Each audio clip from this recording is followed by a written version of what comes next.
Assalamualaikum students, hope you all are fine. Open your book and page number 36. Students, आपको पता है कि हमने न्यू चैप्टर स्टार्ट किया हुआ है अपना एनर्जी रिसोर्सेज। उसका नेक्स्ट टॉपिक आज हमें पढ़ना है ग्लोबल वार्मिंग। स्टूडेंट, हम बर्निंग ऑफ फॉसिल फ्यूल के बारे में पढ़ रहे थे। तो जब फॉसिल फ्यूल्स बर्न होती हैं तो हमारे पास कौन सी जो गैसेस हैं वो रिलीज होती हैं। तो उसमें हम लोगों का जो नेक्स्ट टॉपिक है बर्निंग ऑफ फॉसिल फ्यूल का, वो हमारे पास है ग्लोबल वार्मिंग। अब ग्लोबल वार्मिंग क्या होती है स्टूडेंट्स? आपको पता है कि आपकी अर्थ के अराउंड एक लेयर प्रेजेंट होती है, ठीक है, एक थिक लेयर प्रेजेंट होती है। और लेयर के अंदर जो होती है, उन लेयर के अंदर हमारे पास क्या मौजूद होती है? कार्बन डाइऑक्साइड मौजूद होती है, मीथेन गैस मौजूद होती है और नाइट्रस ऑक्साइड मौजूद होती है। ये थ्री गैसेस हैं जो अर्थ के अराउंड जो लेयर होती है उसमें ये प्रेजेंट होती हैं। तो इनको हम ग्रीन हाउस गैसेस बोलते हैं। क्या बोलते हैं इनको? हम ग्रीन हाउस गैसेस। अब इन्हें हम ग्रीन हाउस गैसेस क्यों बोलते हैं, उसकी रीजन क्या है? In greenhouse the sun heat can come in but can not go out. अब ग्रीन हाउस में अगर आप नर्सरी में जाएं, जहाँ पे पौधे होते हैं, जहाँ से आप पौधे खरीदते हैं, तो वहाँ पे देखेंगे, वहाँ पे आपको नजर आएगा कि वहाँ पे बहुत सारे पौधे होते हैं, लेकिन अंदर बहुत ज्यादा हीट होती है जहाँ पे पौधे पड़े हुए होते हैं। तो वहाँ पे उन्होंने जितनी भी सनरेज एंटर होती हैं, वो सनरेज जो होती है वो वहीं पे कलेक्ट हो जाती हैं, जमा हो जाती हैं, वो दोबारा वापस नहीं जाती। ठीक है, सनरेज जितनी भी एंटर होती हैं ग्रीन हाउस में, वो उसमें ग्रीन हाउस में ही रहती हैं, लेकिन वो वापस दोबारा बाहर की तरफ नहीं जाती। These gases trap the sun heat, they are called green house gas. इसलिए इन्हें हम ग्रीन हाउस गैसेस बोलते हैं, क्योंकि ये क्या करती हैं, सन की ग्रीन हाउस क्या करता है कि सन की जितनी भी हीट आती है उसको एब्जॉर्ब कर लेता है या उसको बाहर निकलने नहीं देता। स्टूडेंट्स, अब आ जाते हैं हमारे पास ग्लोबल वार्मिंग। अब ग्लोबल वार्मिंग क्या होती है? ये तो थी ग्रीन हाउस गैसेस के बारे में। अब ग्रीन हाउस इफेक्ट क्या होता है?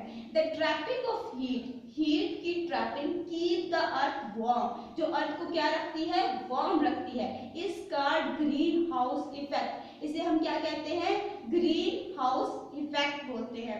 अब आ जाते हैं हम ग्लोबल वार्मिंग के। अब ग्लोबल वार्मिंग में क्या होता है स्टूडेंट्स कि अब हमारी अर्थ है, उसके अराउंड लेयर प्रेजेंट है। उस लेयर में कौन कौन सी गैसेस प्रेजेंट है? कार्बन डाइऑक्साइड, मीथेन और नाइट्रस ऑक्साइड। ये थ्री गैसेस है जो हमारे अर्थ के अराउंड क्या है? प्रेजेंट है।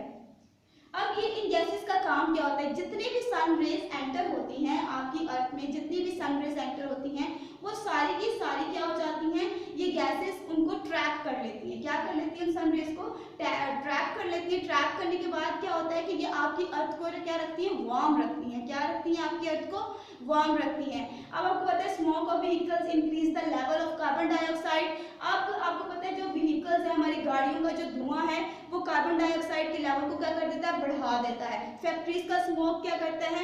इसमें फैक्ट्रीज के स्मोक में आपके मीथेन गैस भी होती है, कार्बन डाइऑक्साइड भी होती है और नाइट्रस ऑक्साइड भी होती है। ये तीनों गैसेस क्या हो जाती है? इनका लेवल भी इंक्रीज हो जाता है हमारे एटमॉस्फेयर में।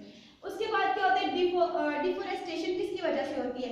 जब ह्यूमन बीइंग्स जो होते हैं अपनी बड़ी बड़ी इमारत बनाते हैं, बिल्डिंग्स बनाते हैं, तो क्या करते हैं? सारे जितने भी ट्रीज वगैरह की कटिंग हो जाती है, यानी कि वहाँ पे सारे दरख्त वगैरह वो काट देते हैं।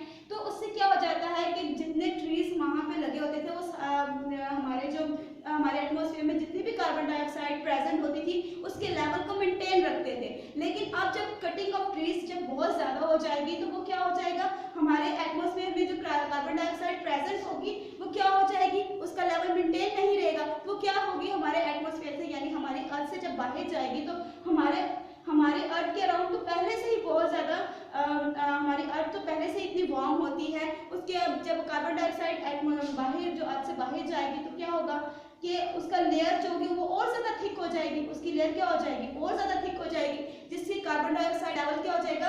इंक्रीज हो जाएगा। Green house gases trap more heat increase the temperature of earth. अब क्या होगा कि अब जब कार्बन डाइऑक्साइड का लेवल इंक्रीज हो जाएगा, स्मोक ऑफ व्हीकल्स और स्मोक ऑफ फैक्ट्रीज की वजह से, ये जो हमारी थ्री गैसेस है, कार्बन डाइऑक्साइड, मीथेन गैस और नाइट्रस ऑक्साइड, इनके लेवल इंक्रीज होने की वजह से क्या हो जाएगा कि हमारी अर्थ का टेम्परेचर और ज्यादा वार्म हो जाएगा। क्या हो जाएगा? हमारी अर्थ का टेम्परेचर और ज्यादा वार्म हो जाएगा। अब हमारे पास ग्लोबल वार्मिंग की क्या डेफिनेशन है कि the thick layer of the green house gases, यानी कि ग्रीन हाउस गैसेस की लेयर क्या हो जाती है? थिक होती है, ट्रैप मोर हीट, वो और ज्यादा हीट ट्रैप करती है। This temperature of the earth, जो अर्थ के टेम्परेचर को क्या कर देती है, बढ़ा देती है। अर्थ बिकम हॉटर एंड हॉटर, और अर्थ क्या हो जाती है, बहुत ज्यादा गर्म हो जाती है। This is called global warming. ये क्या कहलाती है, ग्लोबल वार्मिंग कहलाती है।